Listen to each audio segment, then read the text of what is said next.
And on top of it, my body apparently doesn't even hold sodium that much, I found out later. I laid there, and my friend was with me now holding my hand. And it was very scary at this point because first I felt my leg go numb and basically disappear. I didn't feel it anymore. And I started screaming about my leg to my friend. And my other leg, same thing happened. Then one arm, then the other arm. So now I felt like a trapped torso and a head that couldn't move under this tree. And it's a very vulnerable and terrifying feeling. And I'm crying in a way I've never cried before. There was this feeling of air leaving the top of my head. And at that moment, what I call a movie started playing. These movies I could see like a movie, and I was also in it at the same time. And it's hard to explain the two versions of the perception, but I could feel everything I felt in the moment exactly like it happened for me in that moment, but I was also watching it like a movie. And there we were having our argument, and at one point this movie froze on one frame, and it was me upset. And a voice appeared out of who knows where. It was in my head. I could hear it in my head, but it wasn't my usual inner dialogue voice. And it was a male voice, very calm and gentle, and it said, "What were you thinking at that moment?"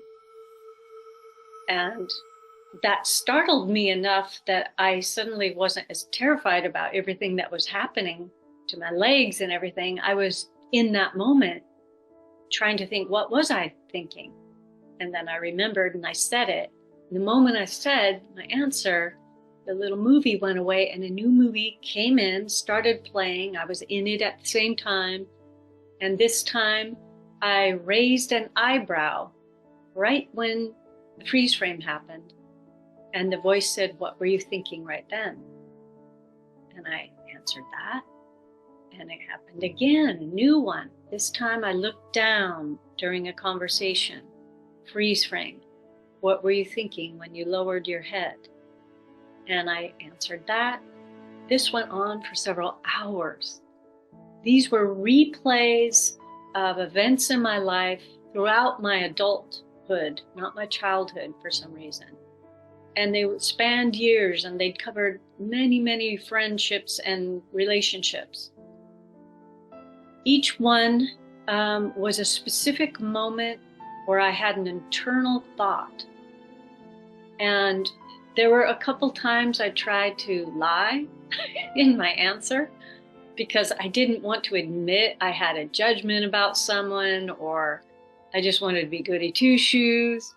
Well, the voice knew the answer, and it would pause and say, "Are you sure about that?" It's very nice, non-judgmental, but just had me revisit my answer. And I said, "Well, actually, no, I was actually thinking blah, blah, blah." And as soon as I said the true answer, it would go away and a new movie would start. This continued for several hours while that puffy feeling was leaving the top of my head. At the end of the three or so hours, I could tell I was much weaker, but I also wasn't as focused on my body because I was kind of leaving my body. And at that point, the movie stopped, and it was like a blank screen.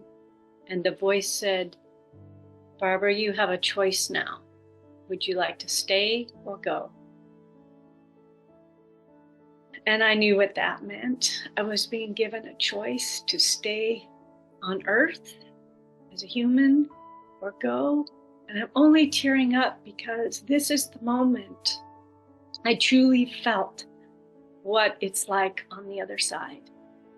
I had one foot in and one foot out. I didn't 100% leave my body, but I was right on the edge between the two worlds. And what is on the other side took any fear of death away. Not the process of dying, but the actual moment of death. Zero fear for me, because it's a quality of love that we do not have here, that at least I've never experienced here. It's like the very air, or whatever you would call that, the space around everything is made up of molecules of love. It's in everything. It is everything. It's what it's made of. And so you're in a space of love. Like, I can't even explain it because we just don't have it here. And the whole quality of that side were non-judgmental, 100% not critical, 100% forgiving, welcoming, comforting, supportive. Like everything that we love about good relationships and kindness in ourselves or others. It was there, but 1,000-fold. So when I was given this choice to stay or go, believe me, I was leaning to go, because it's very lovely. It's very enticing. But I also had connections here. I had not only connections with people and unfinished business in a sense, but I also loved being in a body. I loved food. I loved moving. I loved nature. I loved reading. I loved creating.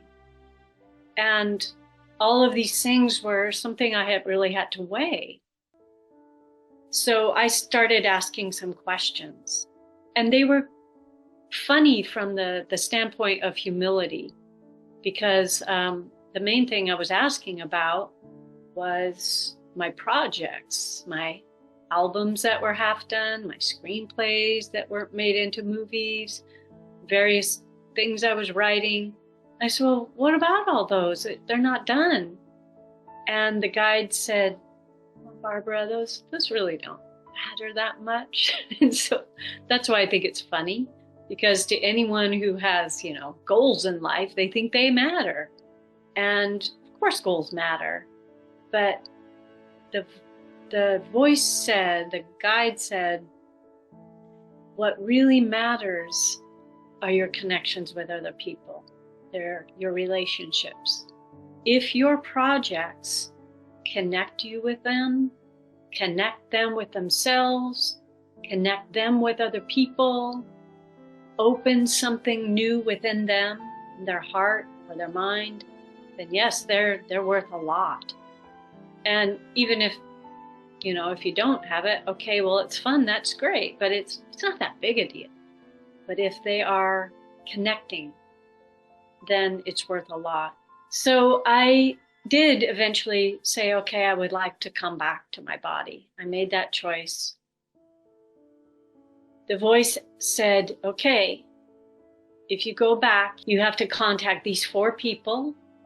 3 of them you have to see in that week. Tell them about your experience and tell them these various things. For instance, how much I love the person. And it's not just, hey, I love you, just wanted you to know. No, it was like a really big deal. The voice said, tell them why you love them, what their presence in your life has meant, what they have taught you, what qualities about them do you cherish. And one of them was my mom, and she died just this last year, so that's why I'm tearing up. Of course, my mom knows I love her, right? So I'm like, but the voice was, no, you're going to be talking about love in a very different way to this person. And I had different things to tell different people. And the 4th person I was just supposed to call every week for even 5 minutes and start rebuilding a relationship with that person. And I said I would do that. The moment that was complete, the whole other side just kind of collapsed from my experience. The puffy air started reversing its direction and going back into my body. My limbs started coming back to life. And within literally just a few minutes, I was fully back in my body.